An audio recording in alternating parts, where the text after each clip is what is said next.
Agent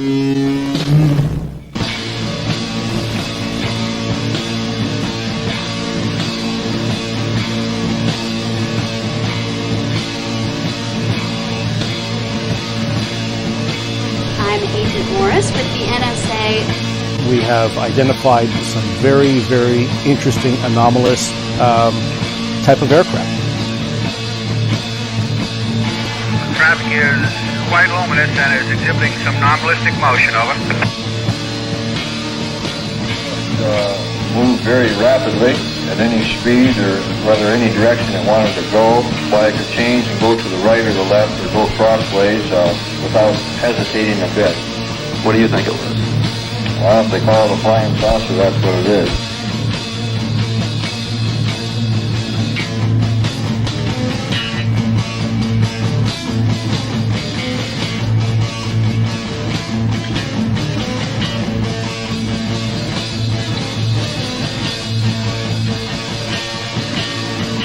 EWA 517, do you want to report a UFO? Over.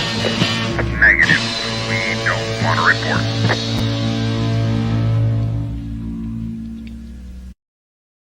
Look, it wasn't my worst Wednesday night.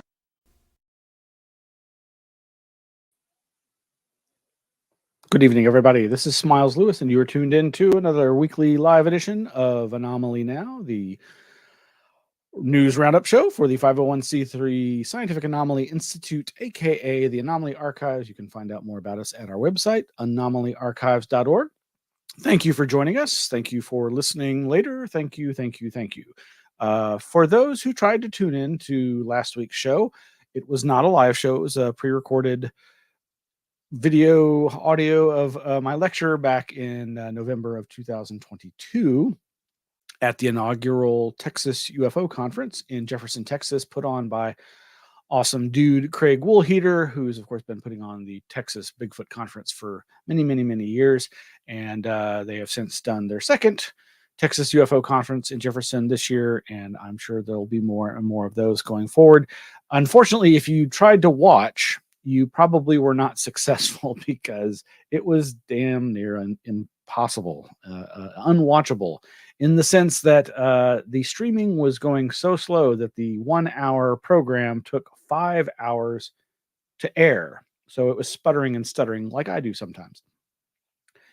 However, strangely enough, it is available. You can actually go to the Anomaly Archives website, where you can click and watch the video from that show. The title of that lecture was UFOs Across Texas, Archiving Its Anomalous History. Of course, I start off with an overview of what's been going on in the UFO field, which we'll, of course, be touching on now, though there's been so many developments since then. Anyway, the good news is it is totally watchable now. I think it's a good presentation. There's the video version, and there's also an audio version where I've taken out all the ums and uhs, or at least a whole lot of them, and made it hopefully much more listenable. The audio quality has been beefed up a little, and as always, we put out a different audio version. Highly recommend that, maybe over the video version. And if you want, at the bottom of the page are other interviews that I did at that conference with other news agencies, as well as the videographer Christopher Jordan, who interviewed me for his show, Curious Realm, also based out of here in Austin. And all the slides from my presentation are there as well. So if you didn't get the chance to see them on the video, they are all there. But like I say, it's really strange. It took 5 hours to stream, but it's now viewable in 1 hour. Like it was supposed to be. I think somehow StreamYard has actually discovered the secret to time travel. I'm not sure how it works now, but somehow you can stream something for 5 hours when it's only an hour long, and it'll end up as only being an hour long. Who knows? Of course, you can also go over to our Flipboard, flipboard.com / Anomaly Archives, and you'll find a link to all the links that we cover, that we dump there. So much information, thousands and thousands of articles. And yes, just this past couple of days and today, Tim Banal of Banal of America has released his wonderful year in review for 2023, featuring our good friend Greg Bishop. They've been doing that for like 17 years now. It's crazy. And that's available. You can, so if you don't like our year in review, you can go there. And there's also a new, I think it's a forward by the author Mark Pilkington that he's posted to his website for the new Russian release of the Mirage Men book and documentary. By the way, great book. If you haven't ever read Mirage Men, it's probably as or more relevant now than it was when it came out.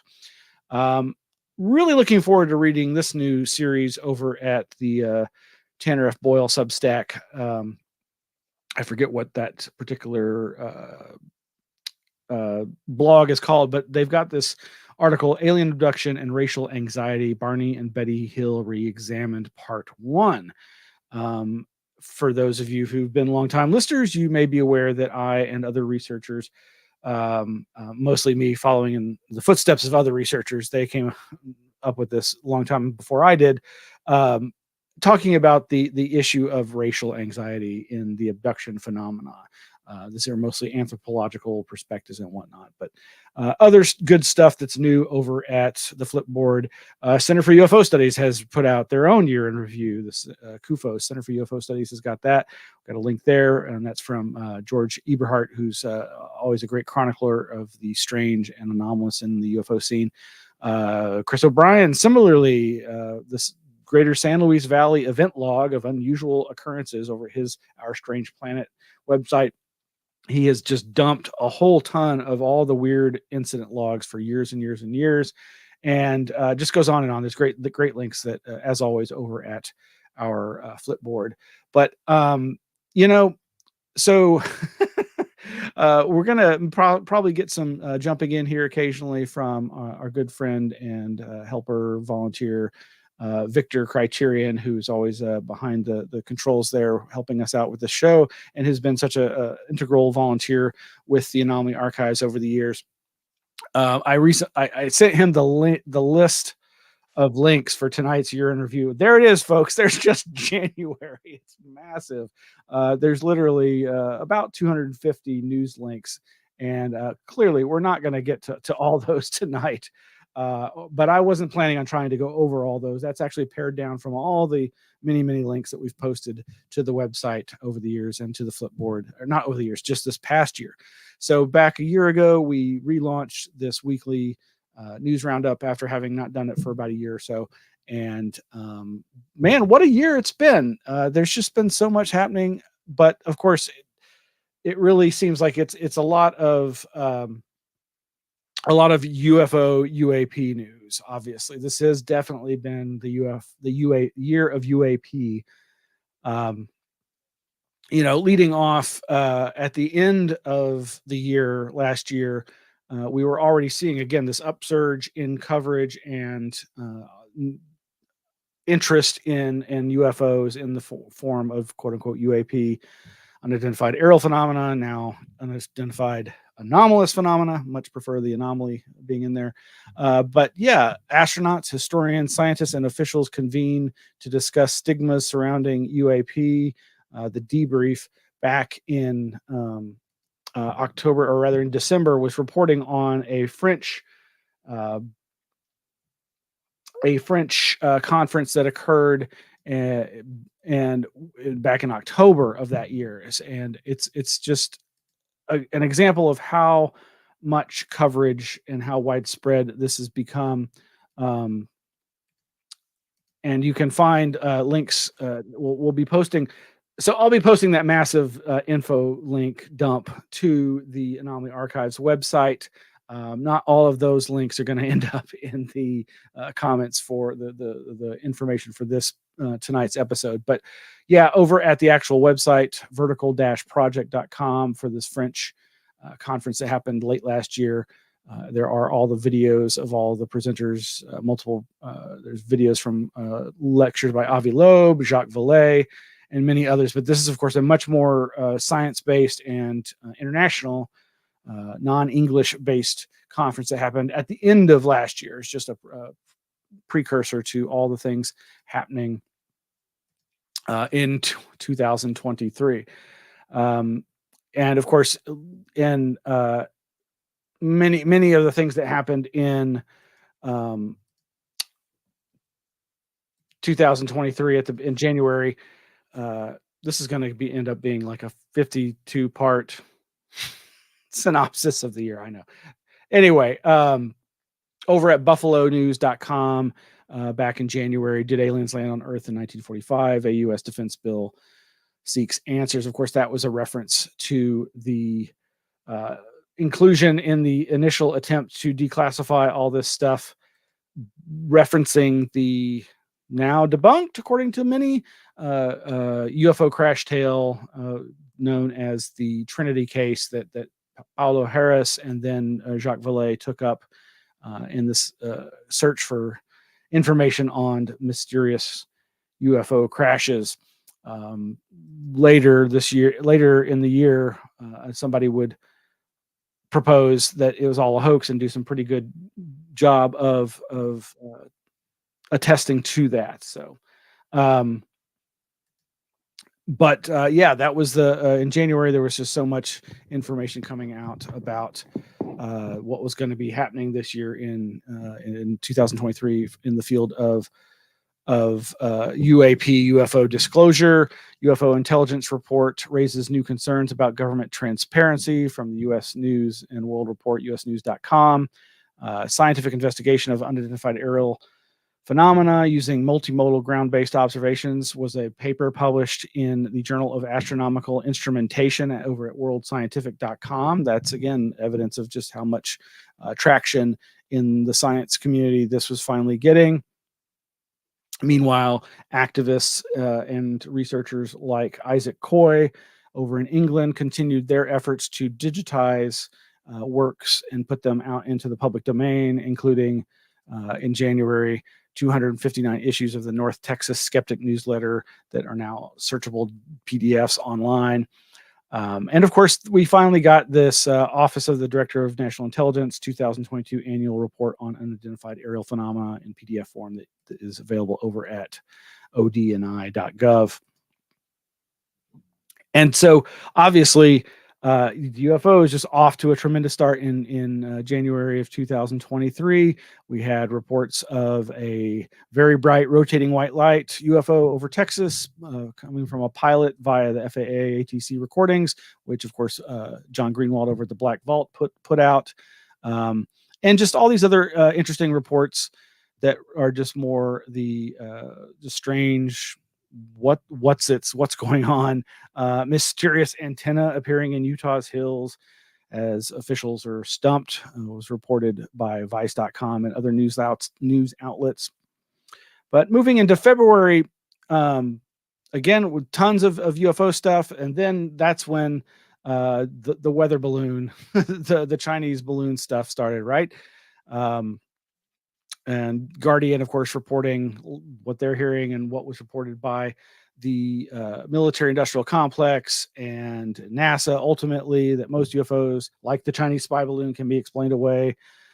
But what about that 2%? This is like so much the basis of what old school ufology has been saying forever, that 80-90+% of UFO sightings can be explained, are easily explained as IFOs, identifiable flying objects, mundane things that are misidentified, and that remaining mystery part are we could explain it if we only had enough data. And so that's what that became the drumbeat from the military and the government and the intelligence community this year in response to increasingly loud calls for disclosure.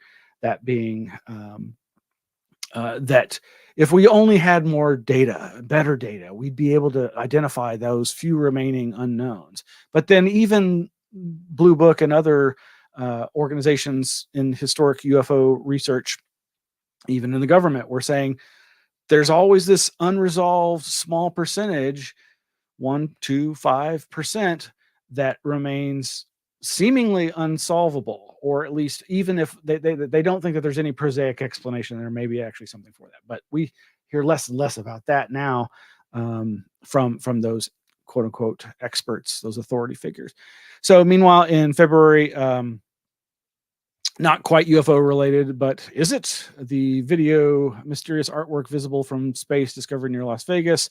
Of course, Coast to Coast AM, our friends there reported on that local coverage that happened. And we continued reporting on the closest thing to cryptozoological stuff. A tiny ape-like humanoid may still be living in plain sight, ancient scientists say. This one over from Popular Mechanics, of course, this being about Homo floresiensis. We don't really have much Bigfoot stuff for you this show, folks, other than my shirt that I'm wearing, which actually, there's the shirt. It's my new Eureka Springs Bigfoot walking a dog shirt. Thank you, Mom. She gets me. So we had, of course, our fair share of sad, tragic losses in the UFO field, but we're not going to focus on that tonight. Yes, balloons, spheres, lots and lots of spheres. That's another thing that we'd hear over and over again from Sean Kirkpatrick and others in the governmental UAP authority branch. Lots of other weird news articles. Discovery of massive early galaxies defies prior understandings of the universe. Meteorite spotted by 2 aircraft in South Texas. Loud boom heard in the area. And of course, the really weird life imitating art. After a train derailment, Ohio residents are living the plot of a movie they helped make. I believe that movie would be White Noise, which, if you haven't seen it, is a very strange little film that involves an Ohio train derailment causing kind of an end of the world sense of urgency, when in fact the movie is about some other weird, fun, crazy, mind control-esque type stuff.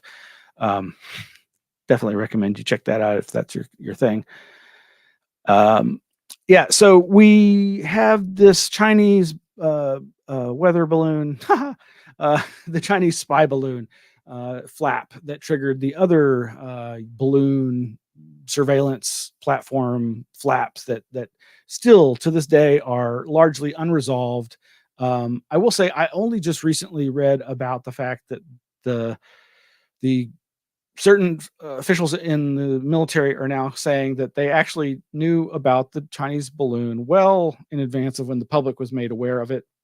And that in fact, they had already determined that it was tapping into an American-based internet company, and that the data that it was sending and receiving data that way that was helping determine where it was, both for the Chinese and us as we were tracking it, and that may be part of why they weren't making it public.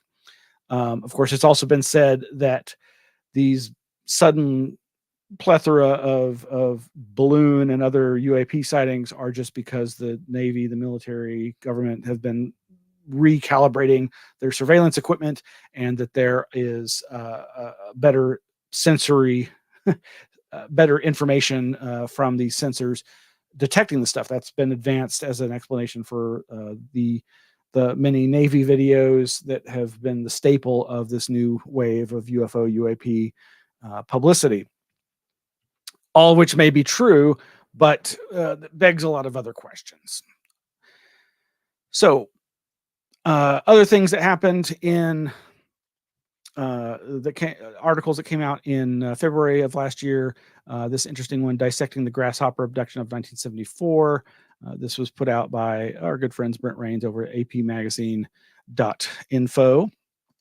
And let's see, Chip Gaines bought Larry McMurtry's historic Texas bookstore. Woohoo!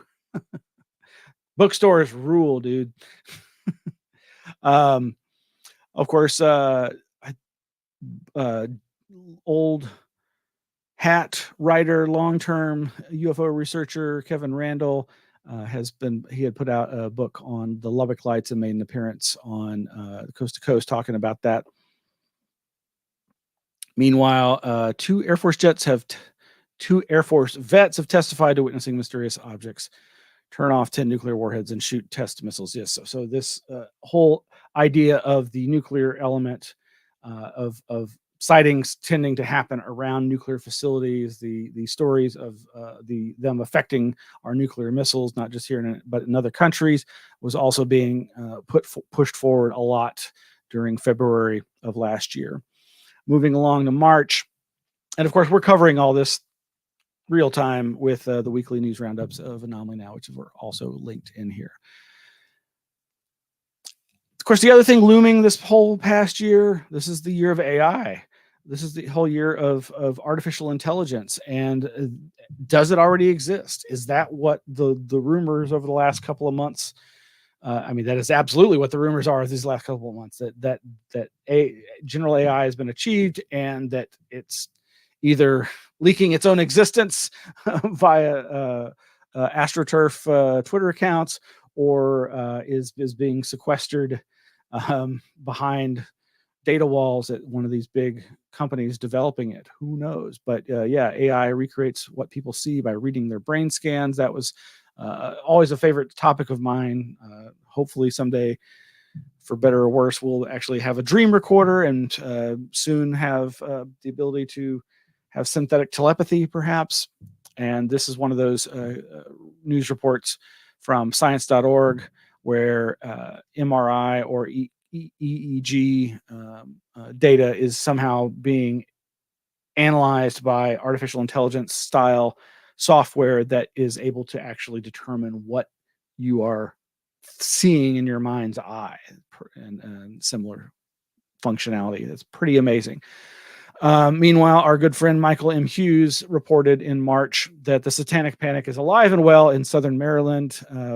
That when he went to give a lecture there about the occult and tarot, one of his areas of expertise, certain locals who are terrified of the occult and think it's all just the work of the devil made their presence known.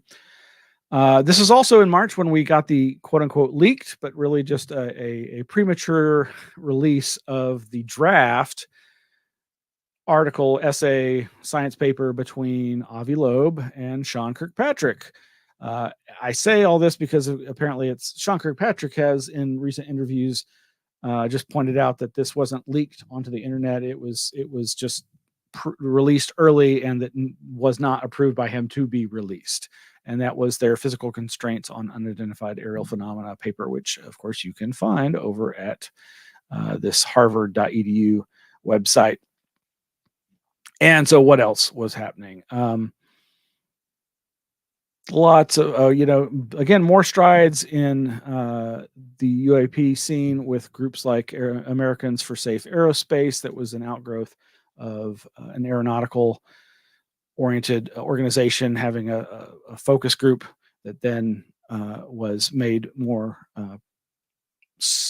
ratified. And of course, again, not to lament, I'm so glad and happy for them, but this is like an old idea by groups like NARCAP, NARCAP, which I'm not going to rattle off what that stands for, but basically it was a group of UFO researchers who were focused on the aviation safety issue with regards to UFOs. Obviously, if you've got things flying around that you aren't sure what they are or where they're from or what their intent is, and they're getting close to your aircraft, that could be dangerous. Duh. Meanwhile, what was this from? geopoliticaleconomy.com reports the U.S. is spending millions on Havana syndrome research, but it's not clear if it exists. That is yet another subject area that's fantastically intriguing to me and anybody who studied the mystery hum or anybody who studied non-lethal weapons and mind control technologies, and the history of electromagnetic harassment at American embassies around the world.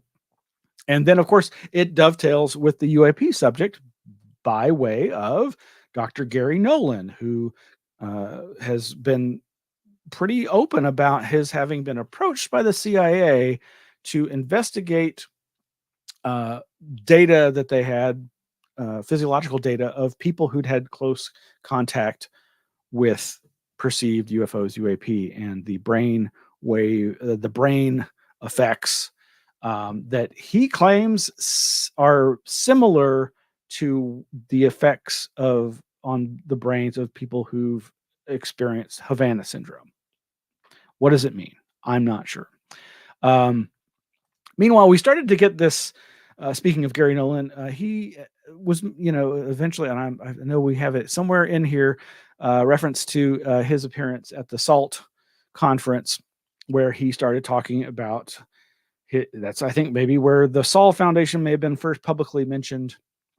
But he mentions this idea that also came about from both the Reddit forums and in this, was it space.com article, alien mothership lurking in our solar system could be watching us with tiny probes, Pentagon official suggests.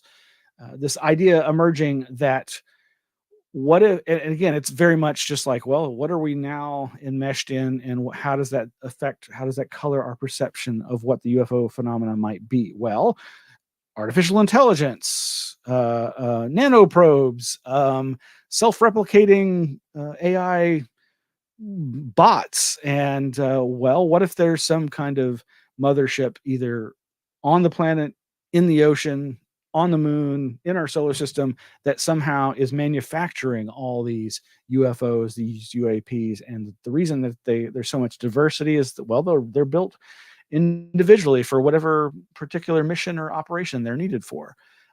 This idea seemed to kind of emerge there early last year, and I think it may gain traction, I think, but also through the writings of Diana Pasulka and others, thinking even more about the idea of non-local, non-linear time-based information elves of hyperspace, AI from outside of time and space. Oh yes, and then of course late March was this NORAD intercepts balloon over Texas from the Intercept over at thedrive.com. And yes, more cryptids, out of place animals, 2 megamouth sharks caught on video for the first time ever. I think that may also have been in Texas. Moving into April, strange animal caught on camera in South Texas sparks debate. This one from CBS Austin. I don't know, wombat, big fat beaver. This headline I remember talking about on the show, bees are sentient inside the stunning brains of nature's hardest workers, gave me all sorts of ideas about one of my pet theories, that the nature of the UFO phenomena is that it's all the many different types of collective consciousness, not just from our human collective unconscious, but from the collective consciousness of other species on this planet, including the insect kingdom, and that the hive-mindedness of the alien entities may be somehow related to the collective consciousness of the bees, or just the nature of collective consciousness in general, as being this onion layer of consciousness upon consciousness upon consciousness, or Gaian consciousness, the planet's mind herself. Of course, organizations like the SCU, Scientific Coalition for UAP Studies, based out of here in Austin, with Robert Powell, they've been very active, trying, again, with so much attention being on UFOs and UAP, trying to get the political authorities to do the right thing and move the football forward when it comes to disclosure or transparency and actually science. So we got some interesting interviews from Ray Stanford, thanks to Jeffrey Mishlove, Guidelines for Future UFO Researchers with Ray Stanford. That's on the New Thinking Aloud YouTube channel. There's a great series of interviews from Ray Stanford, highly recommend that. Whatever you think of Ray, I recommend that. Weird sounds, mysterious buzz in the ocean. That also in April. Moving right along to May. I had already been hearing this, and then when I saw this headline, reality check, there's almost certainly no serial killer in Austin. Well, call me a pessimist, but I bet there is. Not because of what is being reported here, which is there's a particular area right close to where the Anomaly Archives was, coincidentally. No, there's no connection there other than Rainy Street, a kind of an alternative 6th Street near downtown Austin, near I-35. Goes right to the river. A lot of drinking happens there, and mostly men keep being found in the lake deceased. And the idea by authorities is that no, they're just getting drunk and falling, hitting their head and drowning, sadly. This is from Texas Monthly, reality check. There's almost certainly no serial killer in Austin. And meanwhile, we get Magic 12, the UFO control group inside the government. No. Physicists identify new quantum state called Magic. Okay. Meanwhile, we've got lots of mind links from Vice.com. Scientists detect brain activity in dying people linked to dreams and hallucinations. Meanwhile, UT creates device that reads minds, turns thoughts into text. That one from CBSAustin.com. And of course, Texas, everything's bigger here, right? We get more reports of monster, quote unquote, caught in Brazos River near Baylor University, KCENTV.com. There you can see the picture of this giant, looks like an alligator gar to me. Those things do get pretty huge, but even that one looks pretty big. Meanwhile, monster 31-pound striped bass caught at Lady Bird Lake in Austin. Again, that's the lake that these poor, unfortunate souls are being found dead in from the serial killer story. This article, though, is mysanantonio.com, and you can go look at that beauty of a bass there.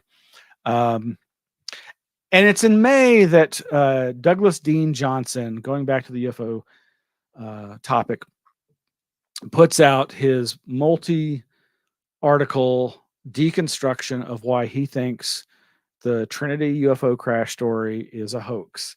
And I gotta say, as much of a huge fan of Jacques Vallée as I am, and it certainly does give one pause to think that someone as great, if you thought he was great, could succumb to such an obvious hoax.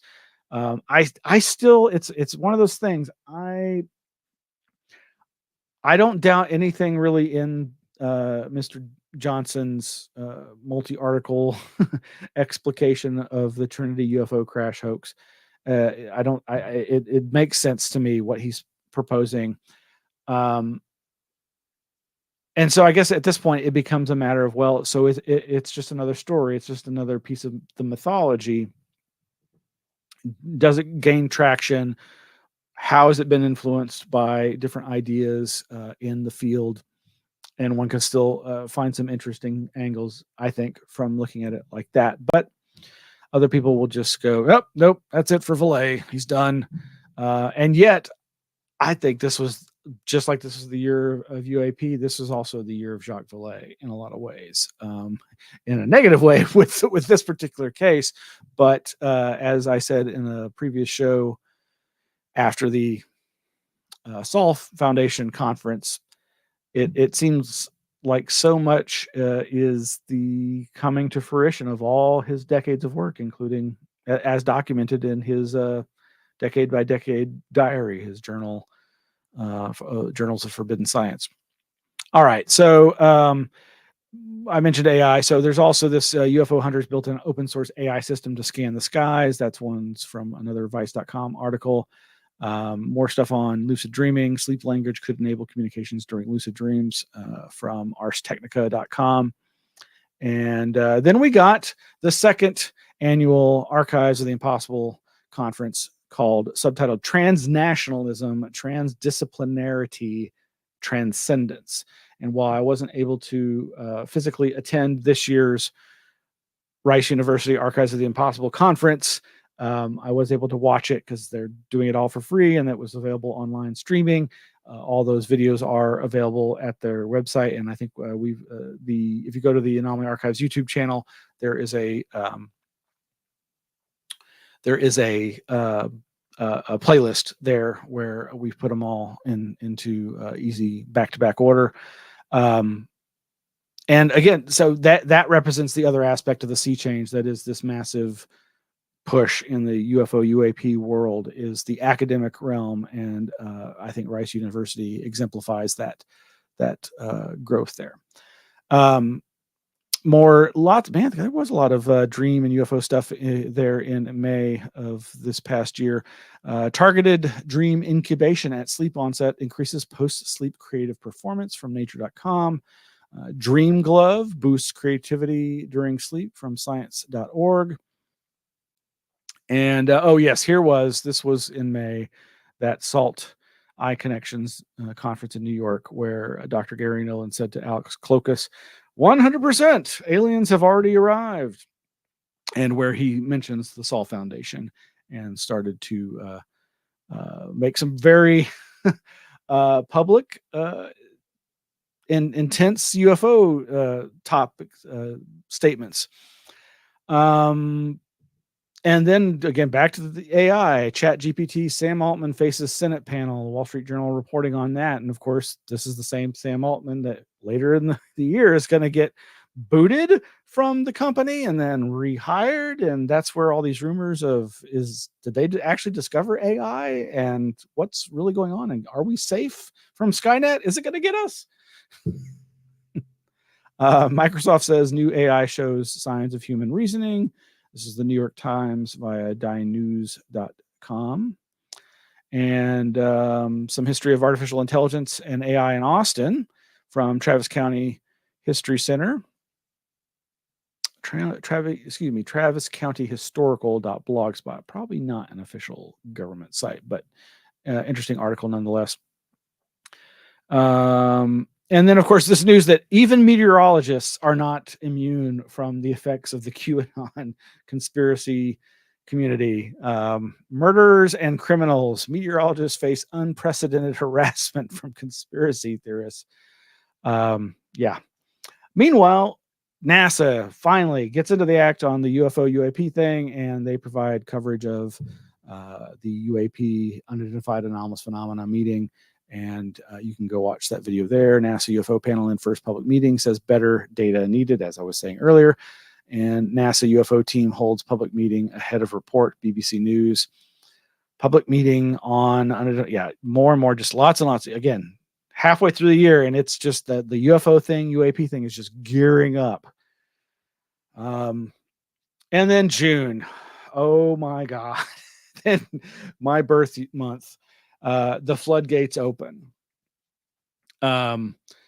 Just look at this. Unexplained orb UFOs are flying all over the world, says NASA UAP panel. This from ifinglovescience.com, iflscience.com. UFO reverse engineering project should be made public, ex-Intel official.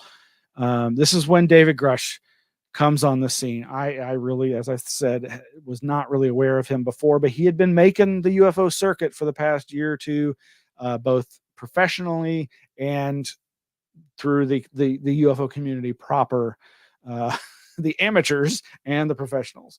And all this leads to the congressional hearings led by a bipartisan effort.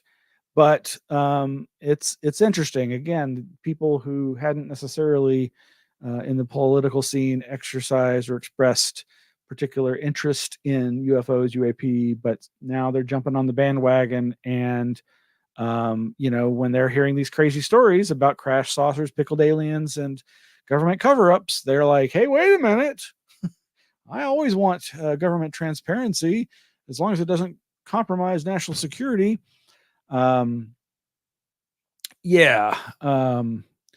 the midst of all this is an interesting one. NEISD signs historic agreement with NASA to open Space Academy in San Antonio. Well, San Antonio has a very strange history when it comes to UFOs via UFO experiencer, abductee Whitley Strieber, who has also claimed that he is the victim of some kind of mind control technology, a mind control program that happened there. And well, what do you know? And this, of course, this was from KSAT.com in San Antonio. San Antonio was where the Nazi, one of the big Nazi scientists who became the father of space medicine was relocated as part of Project Paperclip. And also where MK Ultra stuff was going on with kids. Now, what we know is that it was just observational. They were observing kids and how they develop, hierarchical and leadership type behaviors. But given what we know about the many warped, demented, terrible sub programs within the MK Ultra, MK Naomi, Artichoke, etc. Programs. One has to wonder.